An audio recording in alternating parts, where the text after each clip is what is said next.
Hey guys, पृथ्वी अपने 4.5 billion साल के जीवन काल में कई बार ऐसी भयानक घटनाओं से होकर गुजरी है जिसने कई प्रजातियों का विनाश तक कर दिया।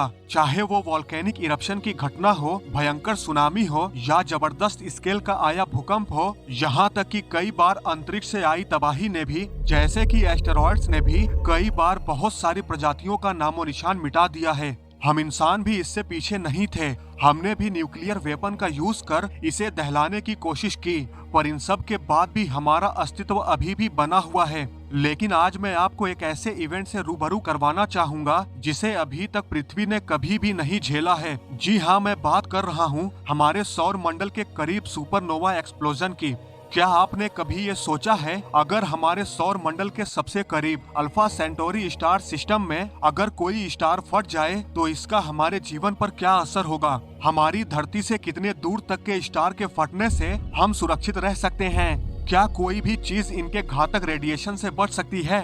आज की इस वीडियो में हम इसी सवाल के जवाब को जानेंगे। तो चलिए शुरू करते हैं। तो गाइस, जब कोई तारा अपने ग्रैंड फिनाले में पहुंचता है तब जाकर फटता है। अगर हम सिर्फ हमारी मिल्की वे गैलेक्सी की ही बात करें तो औसतन हर 50 साल में एक स्टार फटता है। इनके फटने से कितनी तबाही मचती है ये डिपेंड करता है कि वो स्टार साइज में कितना विशाल है। जनरली अगर बात करें तो जो मैसिव स्टार होते हैं, जो हमारे सन से साइज में कम से कम 10 गुना बड़े होते हैं, उनके फटने से जो रेडिएशन निकलता है वो 50 लाइट ईयर्स तक के डिस्टेंस तक मौजूद लाइफ पर अपना असर छोड़ जाता है। हालांकि वैज्ञानिकों का ऐसा मानना है कि अगर पृथ्वी से 30 लाइट ईयर्स के भीतर अगर कहीं पर भी सुपरनोवा एक्सप्लोजन होता है तो उससे निकला रेडिएशन पृथ्वी को बहुत भारी नुकसान पहुंचा सकता है। पर सौभाग्य से हम काफी लकी हैं क्योंकि 50 लाइट ईयर्स के भीतर कोई ऐसा मैसिव स्टार्स नहीं है जो अभी फटने को तैयार है। हालांकि पृथ्वी से 159 लाइट ईयर्स की दूरी पर एक बाइनरी स्टार सिस्टम मौजूद है जो शायद हमें संभावित रूप से जोखिम में डाल सकता है। पर आखिर कैसे? फिलहाल तो हमें ये पता था कि ये मैक्सिमम 50 लाइट ईयर के भीतर ही हमारे लिए खतरा पैदा कर सकते हैं, मगर ये तो इस रेंज से भी 3 गुना ज्यादा दूर है। तो guys, for your kind information, supernova 2 type के होते हैं, टाइप 1 और टाइप 2।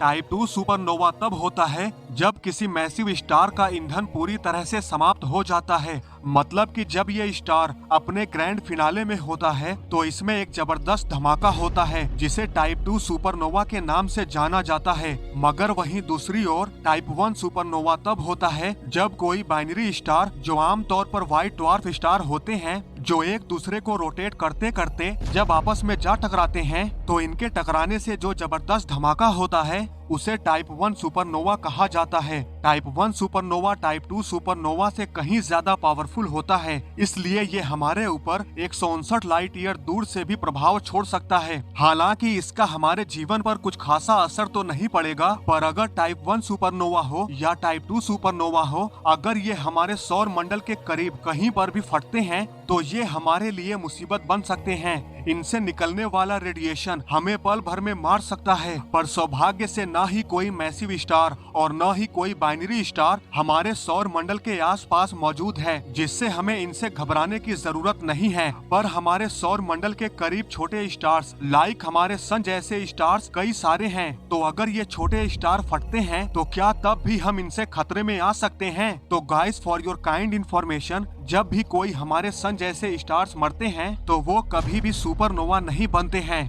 क्योंकि ये इतने मैसिव नहीं होते कि ये ट्रिगर कर सकें सुपरनोवा बनने के लिए। इसके लिए कम से कम हमारे सन से 10 गुना विशाल स्टार होना चाहिए। हालांकि हमारे सन जैसे स्टार्स भी फटते हैं, पर पहले ये अपने ग्रैंड फिनाले के वक्त रेड जायंट में बदलते हैं, फिर जाकर इनमें विस्फोट होता है। लेकिन ये विस्फोट इतना जबरदस्त नहीं होता कि ये कई लाइट ईयर्स तक के एरिया को पूरी तरह से तबाह कर दें। हालांकि इनके धमाके से पूरा का पूरा सौर मंडल जरूर दहल सकता है।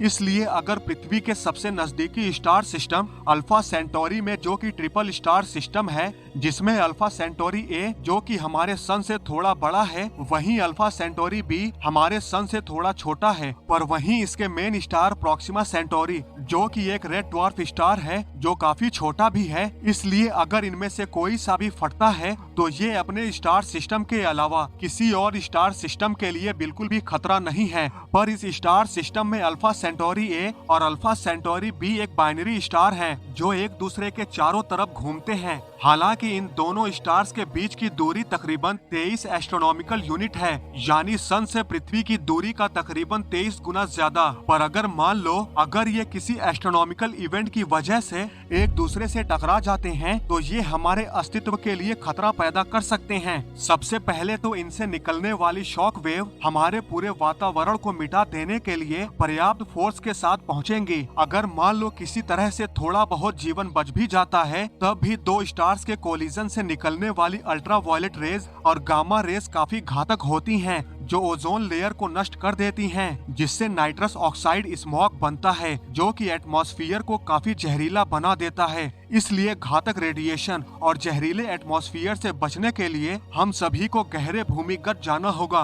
क्योंकि जमीनी सतह पर जीवन को बनाए रखने के लिए एटमॉस्फेयर जहरीला हो जाएगा।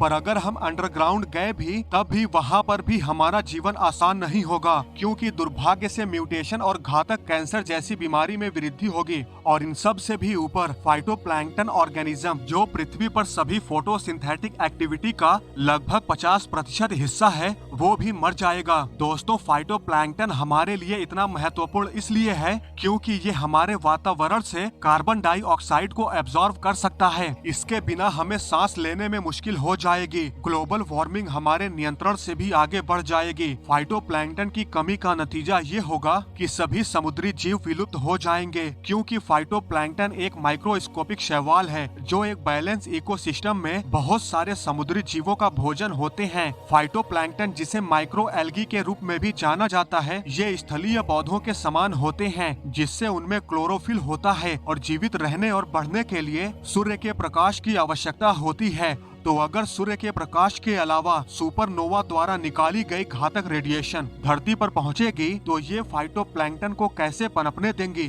जब यही नहीं रहेंगी तो इनके ऊपर डिपेंड जीव भी धीरे धीरे विलुप्त हो जाएंगे और फिर इन जीवों को खाने वाले जीव भी खत्म हो जाएंगे। फिर अंत में मानव जाति भी विलुप्त हो जाएगी। पर पृथ्वी पर सब कुछ तबाह होने के बाद भी अभी भी एक्सट्रीमोफिल की कुछ प्रजातियां जो घातक रेडिएशन से बच सकती हैं, क्योंकि ये ऐसे जीव होते हैं जो खतरनाक से खतरनाक रेडिएशन से भी बच सकते हैं। ये ऐसे जीव होते हैं जिन्हें स्पेस में भी अगर छोड़ दिया जाए तो ये वहाँ पर भी सरवाइव कर सकते हैं। तो दोस्तों, अब तक हमने जितना भी कुछ जाना इसको जानकर यही लगता है कि अगर पृथ्वी के आसपास अगर सुपरनोवा एक्सप्लोजन होता है या फिर कोई स्टार फटता है तो शायद एक्सट्रीमोफिल को छोड़कर पृथ्वी पर कुछ भी नहीं बचेगा। वैसे आप लोगों को क्या लगता है कमेंट करके जरूर बताएं। तो गाइज, आज की इस वीडियो में बस इतना ही। आई होप आपको ये वीडियो जरूर पसंद आई होगी। अगर आपको ये वीडियो पसंद आई है तो लाइक और शेयर करना न भूलें और ऐसी ही अमेजिंग वीडियो देखने के लिए हमारे चैनल को सब्सक्राइब करना तो बिल्कुल भी न भूलें।